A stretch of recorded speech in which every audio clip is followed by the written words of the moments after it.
Hello mga monami. Ito ang dinner ko sa gabing ito.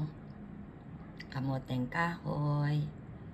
Tsaka ito, tea. Salabat with turmeric tea. Tsaka lemon. Kasi iinom ako ng gamot. Ito mga gamot ko. Oh, ang dami.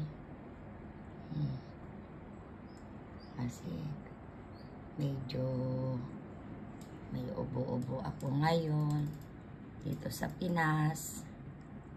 Okay. Thanks for watching. Siguro ito pagbabago lang ng panahon kasi malamig sa Canada. Dito ang init-init. So, change of environment. Thanks for watching. Love you all. Bye.